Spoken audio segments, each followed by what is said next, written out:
తిరుమల దేవస్థాన ప్రధాన అర్చకులు మనందరికీ సుపరిచితులు రమణ దీక్షితులు గారు ప్రస్తుతం మనతో ఉన్నారు. మాట్లాడేద్దాం. నమస్కారం గురుగారు. నమస్కారం. అయితే గురుగారు, ప్రతి భక్తుడు కూడా తిరుమలని దర్శించాలి అనుకుంటారు, వాళ్ళకు ఉన్నటువంటి కోరికలు తీరాలి అనుకుంటారు. అయితే తిరుమల దర్శించే విధి విధానాలలో స్వామివారిని ఎలాగో ఖచ్చితంగా దర్శిస్తాం, దాంతో పాటుగా ఖచ్చితంగా చేయవలసిన ఒక 2-3 పనులను ఏమైనా ఉంటాయంటారా?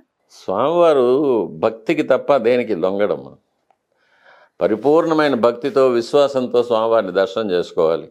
నాకు అధికారం ఉంది, నేను డబ్బులు ఖర్చు పెట్టగలను, పెద్ద టికెట్లు కొనుక్కోగలను, స్వామివారి దగ్గర అరగంట నిలబడగలను, 1 గంట నిలబడగలను, నాకు అధికారులంతా నాకు ఊడిగం చేస్తారు, సేవలు చేస్తారు అనే ఒక భావంతో వెళితే స్వామివారి దగ్గర స్వామివారి అనుగ్రహం దొరకదు.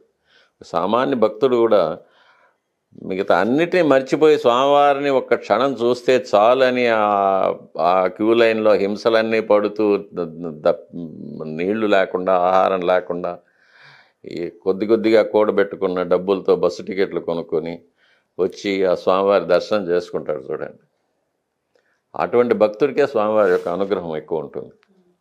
ఈ అధికారాన్ని ప్రదర్శించడం కోసం వచ్చి దర్శనం చేసుకునే భక్తులకి స్వామివారు ఎప్పటికీ దూరంగానే ఉంటారు. కాకపోతే ఇప్పుడు ప్రస్తుతం చూడ్డానికి మాత్రం వాళ్ళకి ఏమీ లేనట్టు కనిపిస్తూ ఉంటుంది, అంతేనంటారా? అవును, అది మనం డబ్బులతో కొలిస్తే ఆనందంతో కొలిస్తే వాళ్ళే ఎక్కువ ఆనందం ఉంటుంది, అనుగ్రహంతో కొలిస్తే వాళ్ళకే అనుగ్రహం ఎక్కువ. అయితే విష్ణు సహస్రనామాలు 1008 ఉన్నాయి, 1000 నామాలు. అయితే ఇన్ని నామాలు ఉండగా మనం ఆలయం లోపలికి ప్రవేశించగానే గోవింద గోవింద అంటాం. అంటే ఈ గోవింద అని ఎందుకంటాం? దీనికి ఏమైనా ప్రత్యేకమైన కారణం ఉంది అంటారా? గోవింద అనే పేరు సంస్కృతంలో వేదాన్ని పరిరక్షించే భగవంతుడు అని పేరమ్మ. గోవిందం, గో అంటే వేదం, గోవింద అంటే వేదాలను పరిరక్షించిన దేవుడు. సాంప్రదాయాలను, శాస్త్రాలను, వేదాలను రక్షిస్తాడు కాబట్టి ఆయనకు గోవిందుడు అని పేరు. అయితే వెరీ రీసెంట్గా గోవింద కోటి అని చెప్పేసి, అంటే ఎప్పటి నుంచి ఉన్నప్పటికీ ఈ మధ్య కాలంలో దానికోసం ప్రత్యేకంగా చెప్పారు. అంటే ఈ గోవింద కోటి 25 సంవత్సరాల వయసు ఉన్న లోపు వాళ్ళు రాస్తే కుటుంబం మొత్తానికి ఫ్రీ దర్శనం అని. ఇలాంటి ఆఫర్లు ఎందుకు ఇస్తున్నారని అనుకోవాలి. యువతలో భక్తిని స్వామివారి ప్రేరణ ఉండొచ్చు. అది కూడా అంటే యువతలో స్వామివారి మీద భక్తిని పెంపొందింపజేయడానికి మన హిందూ సాంప్రదాయాలు, మన హిందూ వైదిక పద్ధతులు, వీటన్నిటి మీద ఒక అవగాహన రావడం కోసం చేసిన ఒక ప్రయత్నం. అది స్వామివారి యొక్క అనుజ్ఞ వల్లే జరిగిందని నేను అనుకుంటాను. అయితే గురువుగారు, ఇంకొక ప్రశ్న. అంటే ముఖ్యంగా ఆంధ్ర ప్రజలు ఎక్కువగా నమ్మేది ద్వారకా తిరుమల. అయితే ఇక్కడ తిరుమల క్షేత్రంలో కనుక మనం మొక్కుకున్న వాళ్ళు కుదరని పక్షంలో ద్వారకా తిరుమల అంటే చిన్న తిరుపతిలో కూడా మొక్కులు తీర్చుకోవచ్చు, తీర్చుకుంటే పర్వాలేదు. కానీ చిన్న తిరుపతిలో మొక్కుకున్న మొక్కులు మాత్రం పెద్ద తిరుపతిలో తీర్చకూడదు. నా చిన్నప్పటి నుంచి వింటున్నాను ఇది. అంటే నిజంగా చిన్న తిరుపతిలో చేసుకున్న మొక్కులు పెద్ద తిరుపతిలో తీర్చకూడదు. ఒకవేళ తీరిస్తే ఆ స్వామికి తీర్చకూడదు. తీరిస్తే కనుక ఆ స్వామికి కోపం ఎక్కువ, చిన్న తిరుపతిలో ఉన్న వెంకటేశ్వర స్వామికి. అదే పెద్ద తిరుపతిలో ఉన్న వెంకటేశ్వర స్వామి అయితే ఏముండదు, ఆయనకి ఇక్కడైనా తీర్చుకోవచ్చు అని నా చిన్నప్పటి నుంచి విన్నాను నేను. అమ్మా, భగవంతుడు సర్వాంతర్యామి, ఎక్కడున్నా కూడా. ఇప్పుడు ద్వారకా తిరుమలలో కానీ తిరుమలలో కానీ వైఖానస ఆగమ శాస్త్ర ప్రకారమే స్వామివారికి ఆరాధన జరుగుతుంది. అక్కడ ఉన్నవారు కూడా వైఖానసులే, వైఖానస మహర్షి చెప్పిన శాస్త్రమే జరుగుతుంది. కాబట్టి మేము స్వామివారిని అక్కడ ఒక స్వామిగా, ఇక్కడ స్వామిగా చూడము. ఎక్కడున్న భగవంతుడే. నాకు ఏ గుడికి వెళ్ళినా మన వెంకటేశ్వర స్వామి కనిపిస్తారు. అది వినాయకుడి గుడి కావచ్చు, అమ్మవారి గుడి కావచ్చు, ఇంకో గుడి కావచ్చు, శివాలయం కావచ్చు, నాకు స్వామివారే కనిపిస్తారు. కనిపించేది భగవంతుడే కదా. మనం వేరే పేర్లు పెట్టుకున్నామే కానీ ఆయా క్షేత్రాల్లో ఆయా రాజులు, మహారాజులు, చక్రవర్తులు, మహర్షులు, దేవతలు ఎవరో అక్కడక్కడ దేవాలయాలను ప్రతిష్ఠించారు. దేవాలయాలు ఎప్పుడూ కూడా నగరాల మధ్యలో ప్రతిష్ఠిస్తారు, నదీ తీరాల్లో ప్రతిష్ఠిస్తారు, సముద్ర తీరాల్లో ప్రతిష్ఠిస్తారు, పర్వతాల మీద ప్రతిష్ఠిస్తారు. దానికి ఆగమ శాస్త్రం ఉంది ఎక్కడెక్కడ ప్రతిష్ఠించాలని. ఆ శాస్త్ర ప్రకారంగా అక్కడక్కడ ప్రతిష్ఠ చేసి ఉంటారు. ఆవాహనాది క్రియలన్నీ కూడా వైఖానస ఆగమ శాస్త్ర ప్రకారమే జరుగుతుంది. ఎక్కడైనా కూడా మహావిష్ణువునే ఆవాహన చేస్తారు చతుర్నామాలతో. కాబట్టి ఎక్కడున్న భగవంతుడే. కాకపోతే వేరే కారణాల వల్ల కానీ, లేకపోతే స్వయం వ్యక్త స్వరూపాల వల్ల కానీ, లేకపోతే ఇక్కడ భారద్వాజ మహర్షి ప్రతిష్ఠ చేశారంటారు.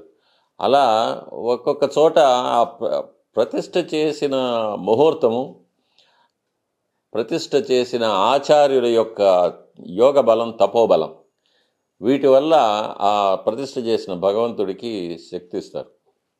కాబట్టి దాని ప్రకారం జరుగుతూ ఉంటుంది అక్కడ. అందువల్ల ఎక్కడైనా కూడా, ఏ దేవాలయమైనా కూడా భగవంతుడే. ఆయన సర్వాంతర్యామి, సర్వదేవతా సార్వభౌముడు, సర్వజ్ఞుడు, సర్వశేషి, సర్వవ్యాపి జనార్దనుడు.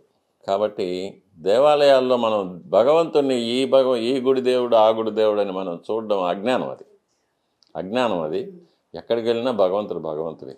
అయితే ఇన్ని సంవత్సరాల నుంచి స్వామి సన్నిధిలో ఉంటూ ఉన్నారు కదా గురువుగారు మీరు. అంటే చాలామందికి తిరుమల క్షేత్రానికి రావడం కుదరకపోవచ్చు, అందరికీ దక్కుతుంది అని లేదు కదా. అలాంటి వాళ్ళు ఇంట్లో ఉన్నా సరే వాళ్ళ కోరికలు తీరడానికి చక్కటి రెమెడీలు, మన సుమన్ టీవీ వ్యూవర్స్ ఎక్కువగా ఇష్టపడేది చక్కటి రెమెడీలు చెప్తే వాళ్ళు చక్కగా ఫాలో అవుతూ ఉంటారు. అలాంటి ఒక రెమెడీ చెప్పమంటే, ఆగమ శాస్త్రం ఇంత తెలిసిన మీరు ఖచ్చితంగా ఎంతో బాగుంటుంది గురువుగారు. భగవంతుడిని మనం ఎక్కడ పిలిస్తే అక్కడ వస్తారమ్మా. మనం ఆయన దేవాలయంలో అని చెప్పారు కదా, నేను భ్రమ ఏర్పరిచానంటాడు, అది భ్రమే. ఇప్పుడున్న దేవాలయమే భ్రమే. భౌతికమైనవన్నీ కూడా అశాశ్వతమే కదా. మనం కంటితో ఏది చూడగలమో, చేతితో ఏది తాకగలమో ఇవన్నీ అశాశ్వతమే.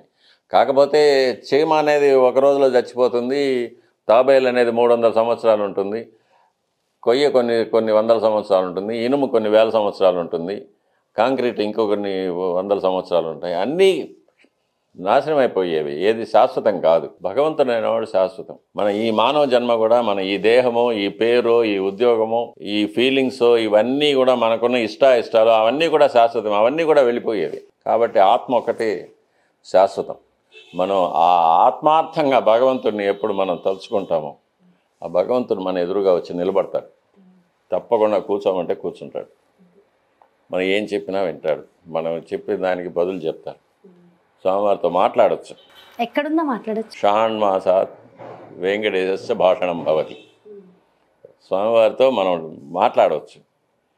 నమ్మకం ఉండాలి, భక్తి ఉండాలి, ఒక కమిట్మెంట్ ఉండాలి. స్వామి పిలిస్తే వస్తాడు అనేది నమ్మకం ఉంటే నువ్వు పిలిస్తే వస్తారు స్వామి. ఎక్కడున్నా వస్తారు, నువ్వు ఎక్కడున్నా వస్తాడు, ఆయన ఎక్కడున్నా వస్తారు. అది ఎక్కడున్నా సరే అయిపోతుంది, ఎక్కడున్నా వస్తారు. కొన్ని సమయాల్లో అరూపంగా నేరుగా మన మనసుతో కాంటాక్ట్ అవుతారు. మనం అడిగిన ప్రశ్నలకు మనకు మనసులోనే సమాధానాలు చెప్తాయి, బుద్ధికి వస్తుంది. ఒక్కొక్కసారి స్వరూపంగా వస్తారు, వేరే రూపాలతో వస్తారు.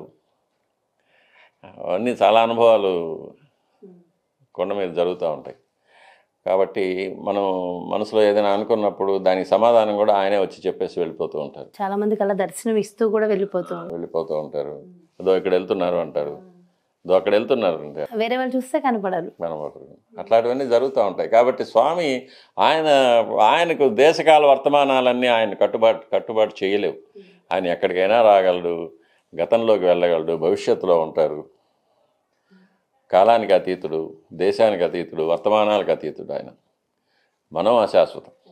కాబట్టి ఎక్కడ ఉండి స్వామివారిని మనసారా తలుచుకొని కళ్ళు మూసుకుంటే వచ్చి నిలబడతారు స్వామి, నేనున్నాను. సో చాలా చాలా సంతోషంగా ఉంది గురువుగారు, మీతో ఇన్ని విషయాలు ఎంత చక్కగా మాట్లాడడం చాలా చాలా ఆనందంగా ఉంది.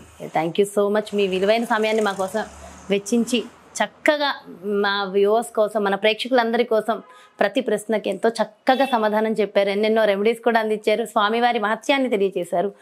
Thank you so much. కోటి ధన్యవాదాలు గురువుగారు. నమస్కారం. నమస్కారం. మరో చక్కటి ప్రత్యేకమైన కార్యక్రమంతో మళ్ళీ మీ ముందుకు వచ్చేస్తాను. నమస్కారం.